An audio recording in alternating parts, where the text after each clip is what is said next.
ఈ నేపథ్యంలో ఈ ప్రభావము ప్రభుత్వం తీసుకున్నటువంటి కీలక నిర్ణయానికి సంబంధించినటువంటి ప్రభావము రేపు ఈ సంక్రాంతి సందర్భంగా విడుదల కాబోయేటువంటి భారీ బడ్జెట్ సినిమాలు ఏవైతే ఉన్నాయో, పెద్ద హీరోలు నటించినటువంటి సినిమాలు, రేపు రాబోయేటువంటి సినిమాలు ఏవైతే ఉన్నాయో వాటిపైన తీవ్ర ప్రభావం పడేటువంటి అవకాశము ప్రమాదం కూడా ఉన్నటువంటి నేపథ్యంలో ఒకంత దీనిపైన కూడా సినీ రంగానికి సంబంధించినటువంటి ప్రముఖులు చర్చించేటువంటి అవకాశం ఉంది.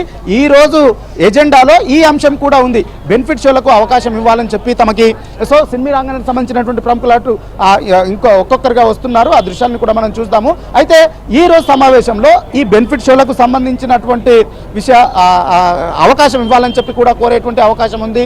ట్యాక్స్ ఎగ్జెంప్షన్లకు సంబంధించి, వినోద పన్నుకు సంబంధించి ఎగ్జెంప్షన్స్కు సంబంధించి కూడా బెనిఫిట్ షోలు వేసుకోవడానికి, అదేవిధంగా టికెట్ ధరలు పెంచుకోవడానికి కూడా అవకాశం ఇవ్వాలి. ఇవేవి కూడా మనసులో పెట్టుకోవద్దు.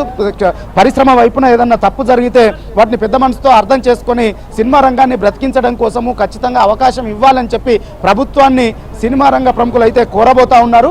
అయితే దీనికి ప్రభుత్వం వైపు నుంచి ఇప్పటికే సీరియస్గా ఒక ప్రకటన చేసినటువంటి నేపథ్యంలో ఇటు ముఖ్యమంత్రి కావచ్చు, సినిమాటోగ్రఫీ మంత్రి కావచ్చు, ఇటు ప్రభుత్వం వైపు నుంచి హాజరయ్యేటువంటి ఇతర మంత్రులు కావచ్చు, ఏ విధంగా ప్రభుత్వం స్పందిస్తుంది అనేటువంటిది మాత్రము ఒకంత ఆసక్తిగా మారింది. ఎందుకంటే ఇప్పటికే ఒక కీలకమైనటువంటి నిర్ణయాన్ని ప్రకటించారు. కేవలం దేశభక్తి సినిమాలు, సామాజిక స్పృహ కలిగినటువంటి సినిమాలకు మాత్రమే అవకాశం ఇస్తాం తప్ప ఇక మీదట అన్ని సినిమాలకు ఈ విధమైనటువంటి బెనిఫిట్ షోలకు అవకాశం ఇవ్వమనేటువంటి మాటను చెప్పి ఉన్నారు. సో ఈ నేపథ్యంలో ఇప్పుడు ఈ సమావేశంలో దీనిపైన సినీ ప్రముఖులు ఖచ్చితంగా అడిగేటువంటి అవకాశం ఉంది. సంక్రాంతికి పెద్ద సినిమాలు వస్తున్నటువంటి నేపథ్యంలో గేమ్ చేంజర్ రాబోతుంది, రామ్ చరణ్ నటించినటువంటి సినిమా.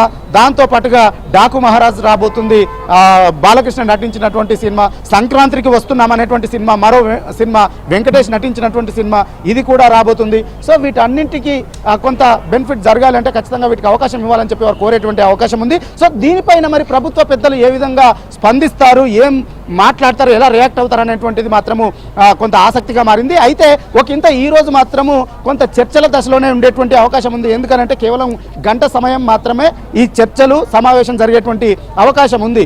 11:30 ముఖ్యమంత్రి రేవంత్ రెడ్డి, ఈ రాష్ట్ర మంత్రులు కొంతమంది వీరు ఉత్తమ్ కుమార్ రెడ్డి, అదేవిధంగా దామోదర రాజనరసింహ, డిప్యూటీ సీఎం మల్లు భట్టి విక్రమార్క, వీళ్ళంతా కూడా కర్ణాటక వెళ్తున్నారు. బెల్గావిలో ఈరోజు CWC సమావేశం ఉంది. మధ్యాహ్నం 2 గంటలకు ఆ సమావేశం ప్రారంభం కాబోతుంది. సో ఇక్కడి నుంచి వీరంతా కూడా ఆ సమావేశాలకు హాజరయ్యేందుకు వెళ్ళబోతున్నారు. 11:30 ఆ షెడ్యూల్ ఉంది. ఇక్కడి నుంచి బేగంపేట విమానాశ్రయానికి వెళ్ళి బేగంపేట విమానాశ్రయం నుంచి వారు బెలగావికి వెళ్ళబోతా ఉన్నారు. ఈ రోజు రేపు కూడా 2 రోజుల పాటు అక్కడ సమావేశాలు ఉన్నాయి, వాటికి హాజరు కాబోతున్నారు. అయితే 11:30 బేగంపేట నుంచి వెళ్తారు కాబట్టి 11:15 వారు కమాండ్ కంట్రోల్ సెంటర్ నుంచి బయలుదేరేటువంటి అవకాశం ఉంది. అంటే కేవలము గంట సేపు మాత్రమే వీరు చర్చించేటువంటి అవకాశం ఉంది. ఈ గంటలో కేవలము ఎజెండా మీద ప్రాథమిక చర్చలు మాత్రమే జరిగేటువంటి అవకాశం ఉంది. ఇంకొకటి, ప్రభుత్వం వైపు నుంచి గద్దర్ అవార్డులను ప్రకటించారు నంది అవార్డుల స్థానంలో. దీనికి సినిమా ఇండస్ట్రీ వైపు నుంచి పెద్దగా రెస్పాన్స్ రాలేదు. సో దీనిపైన కూడా చర్చించేటువంటి అవకాశం ఉంది. సో ఓవరాల్గా ఈ రోజు అయితే అవుట్పుట్ పెద్దగా నిర్ణయాలు వచ్చేటువంటి అవకాశం లేదు. ప్రాథమిక దశలోనే